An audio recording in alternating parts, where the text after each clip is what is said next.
7 historical treasures lost to World War II.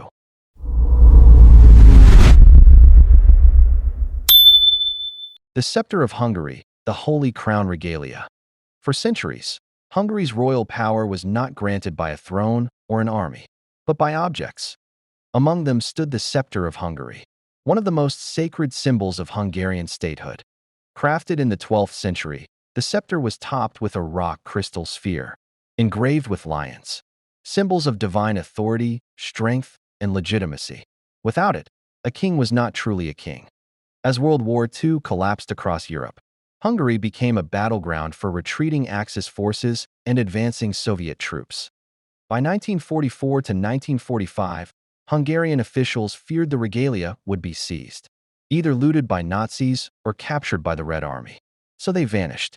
The crown, orb, sword, and scepter were secretly transported west by loyal guards, hidden in forests, bunkers, and finally buried in metal containers. Chaos followed. Records were destroyed. Guards were killed, some captured, and few scattered. When American forces eventually recovered parts of the Hungarian crown jewels in Austria, history breathed a sigh of relief. But the story was not complete. While the Holy Crown eventually resurfaced and was famously returned to Hungary by the United States in 1978, questions lingered for decades about the exact handling, damage, and movements of the scepter during the war. Some historians argue it was nearly lost forever. Some others suggest it may have been secretly separated, mishandled, or even briefly misplaced during the frantic retreat. To this day, the scepter stands as a reminder of how close Hungary came to losing not just a treasure, but a core symbol of its national identity. In the fog of war, crowns can disappear, and history can almost forget who it belongs to. Nazi-looted art from European museums. When the Nazis marched across Europe, they did not just conquer land. They emptied museums. From Paris to Prague, Amsterdam to Vienna, German forces systematically stripped Europe of its cultural soul. Paintings, sculptures, manuscripts, tapestries, masterpieces by Rembrandt, Vermeer, Monet, Degas, Klimt, Raphael, and countless others, seized under the guise of safekeeping, Aryanization, or outright theft. Entire museum collections vanished overnight. Special Nazi units, such as the Einsatzstab Reichsleiter Rosenberg, (YARR), were created for one purpose: to catalog, confiscate, and redistribute art stolen from Jewish families, churches, universities, and national museums. Some works were destined for Hitler's planned Führermuseum in Linz.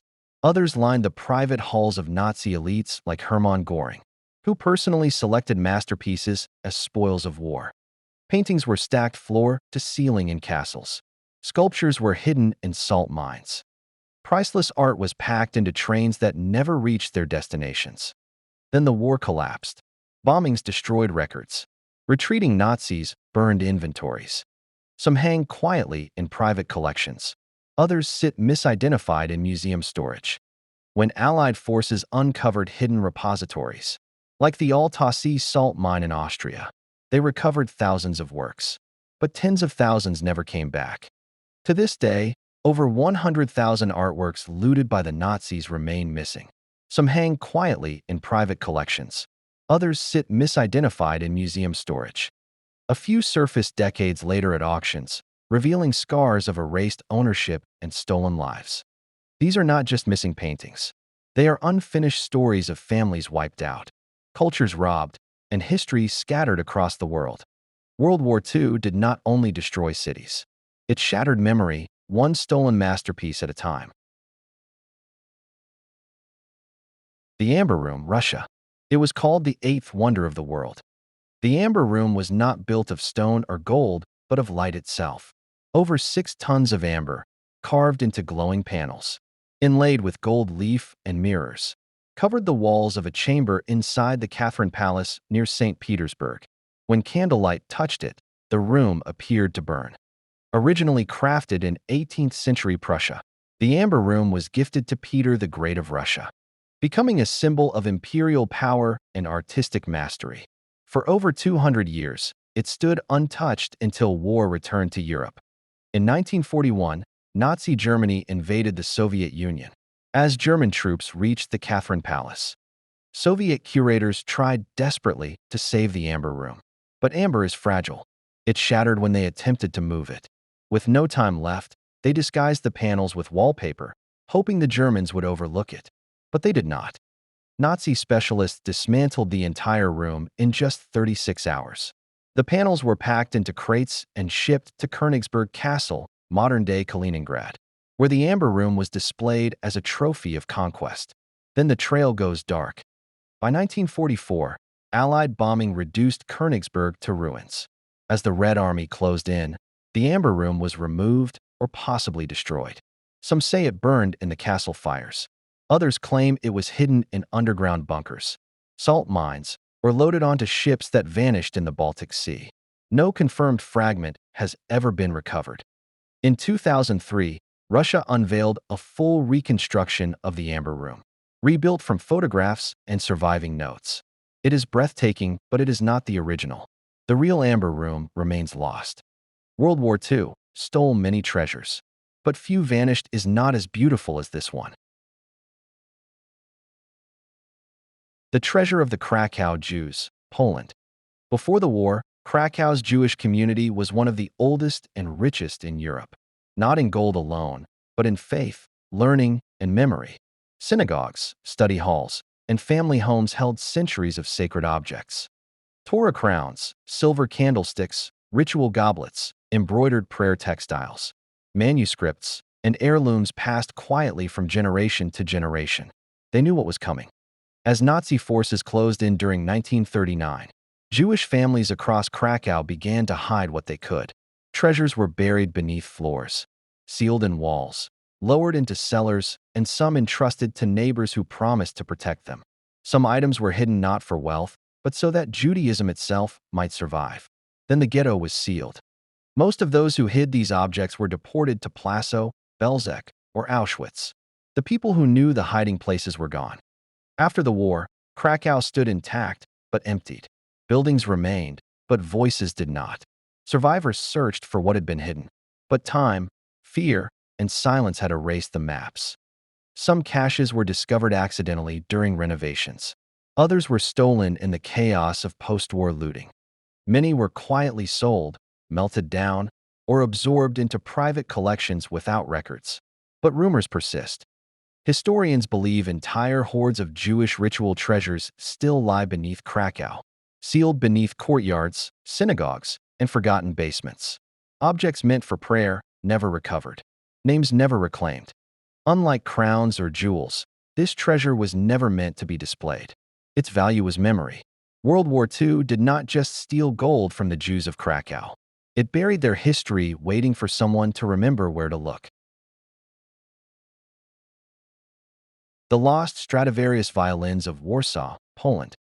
Before the bombs fell, Warsaw sang. In concert halls and private salons, the city held some of the world's most precious instruments. Original Stradivarius violins, crafted in 17th and 18th century Italy by Antonio Stradivari. Their sound was said to be warmer than wood, older than memory, and impossible to replace. When Germany invaded Poland in 1939, Warsaw's cultural institutions became immediate targets. Museums, conservatories, and private collections were cataloged, seized, and some destroyed. Nazi officials understood the value of Stradivari instruments not only in money, but in prestige. Some violins were confiscated outright.